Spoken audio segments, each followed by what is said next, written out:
महाराज, यह सिंदखेड़ राजा में जाकर के देखिए, जितने भी जाधव परिवार के लोग वह सागवान थे, महार जाति के लोग थे। अब इसीलिए इतिहास का नया पन्ना जब पलटेगा, जब अगले साल में जब यह किताब निकलेगी नए युग का नया शिवाजी, तो सिंदखेड़ राजा में जो जिजाऊ माता का जो लड़का है, ये महारीन का लड़का है, ये क्षत्रिय हो नहीं सकता। इसलिए महाराष्ट्र का एक भी ब्राह्मण, एक भी ब्राह्मण यहाँ राजाभिषेक के लिए नहीं आया था। काशी से गागा भट्ट को बुला करके कैसे वैसे राजाभिषेक किया, लेकिन दूसरा जो राजाभिषेक शिवाजी महाराज ने किया वो बुद्धिस्ट पद्धति से किया था। यह इतिहास की जानकारी हमें पता ही नहीं चल गई। एक बार डॉक्टर शेर सिंह कहते हैं अपनी किताब में, अपने बखर में 79 इस पृष्ठ पर वे कहते हैं कि एक बार शिवाजी महाराज अपने 14 वर्ष के ये बच्चे को, ये संभाजी राजकुमार को ले गए थे महाड़ की लेडियों में। 3 बार उस बुद्ध मूर्ति की प्रदक्षिणा की और वे यहाँ पाली लिपि में अक्षर खुदवाए थे। अरे हमें समझ में नहीं आता, देवानाम प्रियदर्शी सम्राट अशोक द्वारा अपने लड़का, लड़की, दामाद, पोते को लंका में भेजकर सारी लंका धम्ममय की, बुद्धमय की। तो इसलिए शिवाजी महाराज ने 5 ऐसे विद्वान लोगों को लंका में भेजा। लेकिन डॉक्टर शेर सिंह यहाँ लिखते उस 79 पृष्ठ पर, अगर वे 5 विद्वान लंका से वापिस आते तो शिवाजी महाराज ने जरूर भगवान बुद्ध के सद्धर्म एवं उनके प्रचार के रूप में किया करते थे।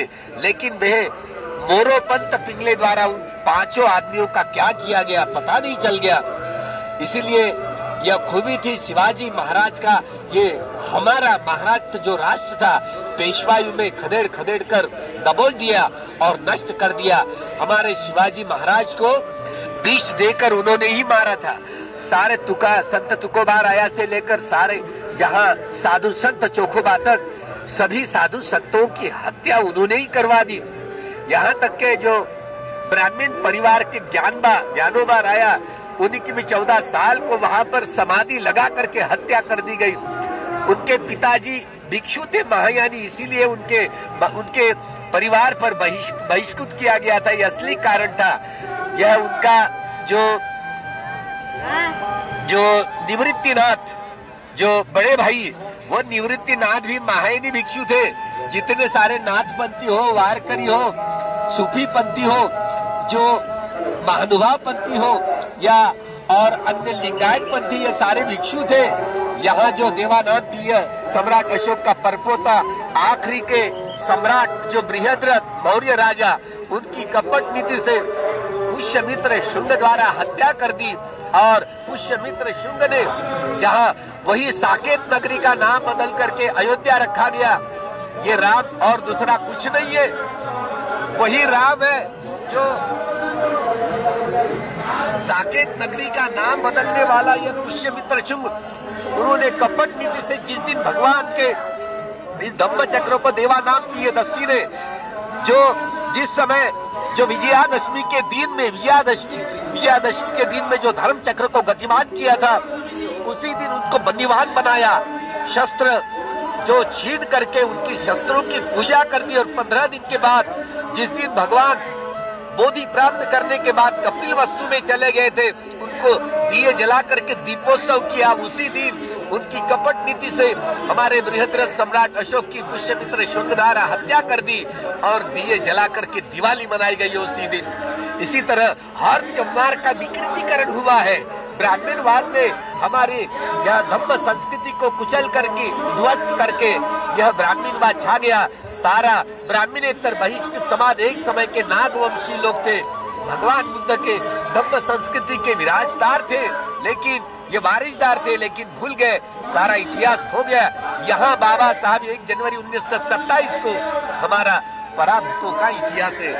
हम हार गए थे और 10वां राजा हार गया, इसीलिए उन लोगों ने विजयादशमी के दिन ही दशहरा करके 10 मुंह वाला जो रावण बनाते हैं, काल्पनिक रावण की कहानी हमारे दिलो दिमाग में ठूस करके भर गई। न राम पैदा हुआ न रावण पैदा हुआ, काल्पनिक कहानियों को रचा करके यहाँ प्रतिक्रांति हुई। बाबा साहब को इस बात को समझने में केवल बाबा साहब को ही समझी कि इस देश का इतिहास या हमारा पराभूतों का इतिहास है। सारा ब्राह्मणेतर वैश्य समाज एक समय के भगवान बुद्ध के धम्म संस्कृति का वारसदार रहने वाला गुलाम हो गया और यहाँ तक के ब्राह्मणवाद का शिकार हो गया। मनुस्मृति रचाई गई सुमति भार्गव द्वारा और 7,000 जातियों में एकदम आदमी बढ़ गए। मनुष्य समाज की हानि हुई, ग्लानि हुई, अधपतन हुआ। इस अधपतन को कैसे रोका जाए, टूटे हुए मानस को कैसे जोड़ा जाए? बाबा साहब ने विश्व को युद्ध की नहीं, बुद्ध की जरूरत है।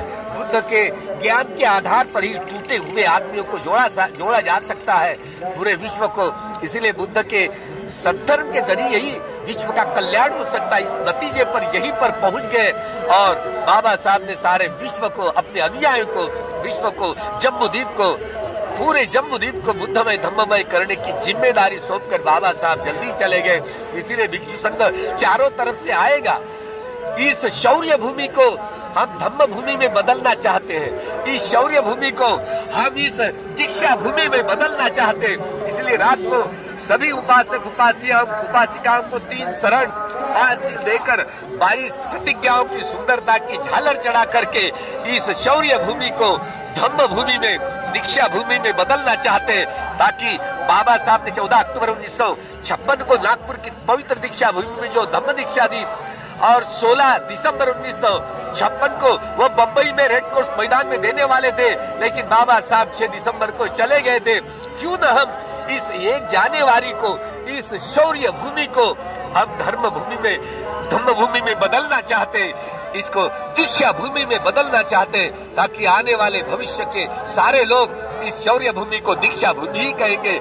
हर साल इस भूमि पर धम्म दीक्षा होगी। 3 शरण, 5 शील और 22 प्रतिज्ञाओं की जो बाबा साहब ने दी थी, वही सुंदरता की झालर चढ़ा करके इस भूमि को दीक्षा भूमि में बदलना चाहते हैं, ताकि आने वाली पीढ़ी हमारी इस दीक्षा भूमि करके जतन करे। जैसे बाबरी मस्जिद टूटी है ना, वैसे यह स्तंभ भी टूट सकता है। इसीलिए सजग हो।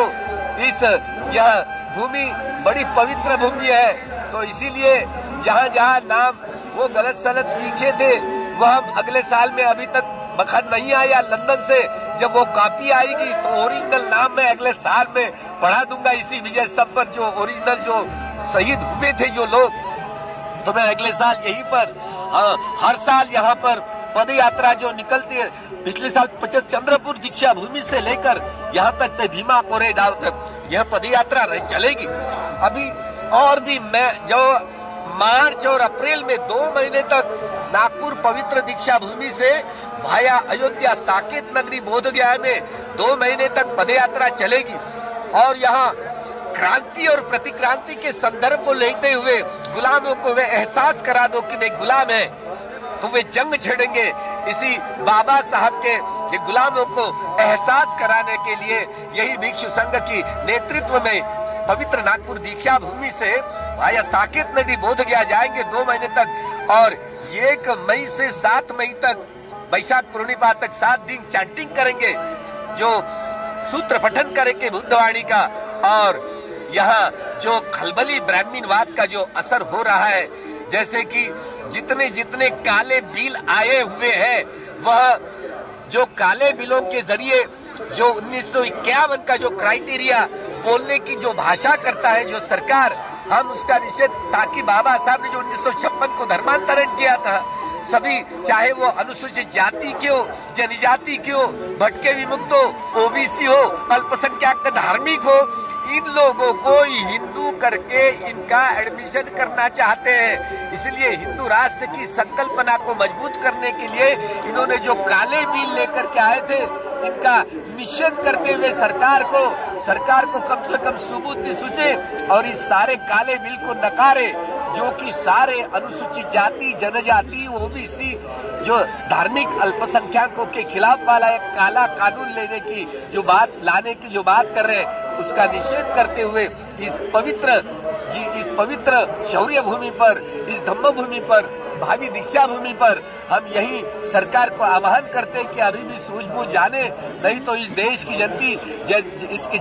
की जनता, नहीं तो बाबा साहब के अनुयायी, जैसे 1 जनवरी 1818 को जो हादसा हुआ था, पानीपत हुआ था ब्राह्मणवाद का, तो हम यहीं पर इस भूमि पर उन सबका पानीपत करने के लिए यह बाबा साहब के अनुयायी को तैयार रहना चाहिए। इस प्रतिक्रांति को रोकने के लिए भगवान बुद्ध के सद्धर्म के द्वारा यह इस सभी लोगों को आह्वान करता हूँ इस विजय स्तंभ पर 1 जनवरी 2020 को इस कर्म भूमि में, इस शौर्य भूमि को धम्म भूमि में, दीक्षा भूमि में बदलने का आह्वान करता हूँ। खूब मंगलो भवतु सब मंगलम भवतु सब मंगलम। एक क्वेश्चन हो रहा है कि जिस तरह दिखा दिया कि 500 महारों ने 28,000 पेशाओं का बुरा हाल कर दिया था, पूरे वर्ल्ड के अंदर ये बात चली थी, तो जिस तरह सिख रेजिमेंट है या गढ़वाल रेजिमेंट है, ऐसे एक दलित रेजिमेंट क्यों नहीं होना चाहिए? क्या इसके लिए हमारा समाज जो है या भिक्षु समाज या जितने भी हमारे जो बड़े बड़े नेता हैं हमारे समाज के, क्या वो इस बात की मांग करेंगे या मांग करना जायज है? जायज है निश्चित रूप से। जहाँ जहाँ यहाँ बाबा साहब ने जो कितना अच्छा कानून जो लिखा, दुनिया के तुलना में कोई कानून अच्छा नहीं है, लेकिन संविधान कितना भी अच्छा हो, अगर अमल करने वाले लोग लायक नहीं है तो कुछ भी कर सकते हैं। इसी तरह बाबा साहब के अनुयायियों ने अलग अलग जैसे अल्पसंख्यकों के जो रेजिमेंट, वो तो निश्चित रूप से ऐसे विकसित होना ही चाहिए, सराहना होनी चाहिए, ताकि अल्पसंख्यक धार्मिकों की जो उनकी सुरक्षा करने के जो सुरक्षा करने के लिए बहुत सबलता आ जाए। एक मानस का ऐसे परिवर्तन होता है जो एक जय भीम की ताकत, इस संविधान की ताकत, इस जनवाद की ताकत, इसकी सुरक्षा करना ही हर व्यक्ति का काम होता है। इसलिए इस हर व्यक्ति ने, हर नागरिक ने, इस देश का यह संविधान इस देश के नागरिकों का कवच है, मानवीय स्वतंत्रता का ये जाहिरनामा है। इसकी सुरक्षा करने के लिए हर नागरिकों ने रास्ते पर उतरना चाहिए। यही कांग्रेस वालों ने यही ईवीएम मशीन लाए थे जो इस देश की जनवाद को खात्मा करने के लिए, तब यही लाल कृष्ण आडवाणी हो या सुब्रमण्यम स्वामी हो, इन्होंने कोर्ट में केसेस दायर की थी। आप तो चोर मौसेरे भाई हो गए, अभी कोई नहीं बोल रहे। अभी महाराष्ट्र का चुनाव हो, चाहे वो झारखंड का चुनाव हो, ये भी वो साइंटिस्ट ये कहते हैं ये भी जब गड़बड़ी चोरी करके ही ये हुआ है। इसीलिए आने वाले दिनों में ये ईवीएम हटाओ, जनवाद बचाओ, लोकशाही बचाओ, संविधान बचाओ, यह सारा ऐसे रास्ते पर सभी नागरिकों को उतरना पड़ेगा और इस देश की संविधान की सुरक्षा करनी पड़ेगी। और अन्य जो अल्पसंख्यक जो सैनिकों का यहाँ पर जो बुलंद आवाज करने के लिए उनका एक रेजिमेंट भी तैयार करनी होगी, इसका समर्थन भिक्षु संघ करता है। खूब मंगल। धन्यवाद।